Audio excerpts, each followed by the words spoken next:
Ask मुफ्ती तारिक मसूद। रमज़ान में इस्लाह नफ्स का तरीक़ा, रमज़ानुल मुबारक में इंसान की इस्लाह का क्या तरीक़ा होना चाहिए? मोहम्मद सुफियान, बहुत अच्छा सवाल है। ये सवाल लोग पूछते नहीं हैं। आपका शुक्रिया कि आपने पूछा, अल्लाह जज़ाए खैर दे, सबको फ़ायदा हो जाएगा। देखें, रमज़ान का बुनियादी मकसद समझना चाहिए। कुरान मजीद ने रमज़ान का मकसद ये बयान किया है कि तुम पे रोज़े फ़र्ज़ किए गए हैं लअल्लकुम तत्तकून, ताकि तुम्हारे अंदर तक़वा पैदा हो जाए। तक़वा का मतलब तुमसे गुनाह छूट जाएं, यानी कबीरा गुनाह। तो पहले तो ये नीयत करें कि ये रमज़ान के हम रोज़े रखेंगे, तरावी पढ़ेंगे ताकि हमसे गुनाह छूट जाएं। तो गुनाहों की लिस्ट बना लें अपनी।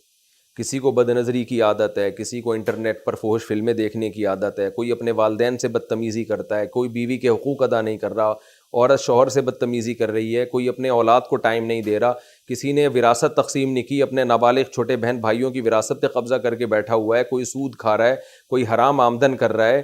तो जितने गुनाह हैं, आपकी दाढ़ी काटना भी कबीरा गुनाह है, कोई नमाज का पाबंद नहीं है, तो ये सारे, कोई खुदा न ख्वास्ता ज़िना करता है, कोई शराब पीता है, सारे गुनाहों की लिस्ट बना लें और अल्लाह से दुआ मांगे उन लिस्ट को सामने रखकर, अल्लाह इस रमज़ान में मुझे इन गुनाहों से तू बचने की तौफीक अता फरमा और पक्की तौबा की तौफीक अता फरमा। तो आहिस्ता आहिस्ता फिर अल्लाह से मांगें, फिर रातों को उठें, रोज़े रखें, इंशाअल्लाह अल्लाह की मोहब्बत की चिंगारी पैदा होगी और आहिस्ता आहिस्ता ये गुनाह आपकी ज़िंदगी से ख़त्म होना शुरू हो जाएंगे। ये फ़ायदा होगा, अल्लाह का वादा है, क्योंकि अल्लाह ने कहा है रोज़ा फ़र्ज़ इसलिए किया है कि तुम्हारे अंदर तक़वा पैदा हो जाए। तो ये काम करेंगे तो इस्लाह इंशाअल्लाह हो जाएगी। और अगर पूरी नहीं भी हुई तो 50% हो जाएगी, 50% अगले रमज़ान में हो जाएगी। लेकिन अगर नीयत ही नहीं है गुनाह छोड़ने की, तो भाई फिर तो सैकड़ों रमज़ान आते रहें तो क्या फ़ायदा, गुनाह नहीं छूटते फिर उससे।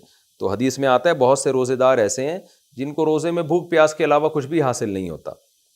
बहुत से रातों को जागने वाले ऐसे हैं जिनको सिवाय नींद ख़राब करने के कुछ भी हासिल नहीं होता। मतलब यही है कि तहज्जुद का सवाब तो मिल जाएगा, रोज़े का सवाब भी मिल जाएगा, लेकिन जो मकसद है वो हासिल नहीं होगा।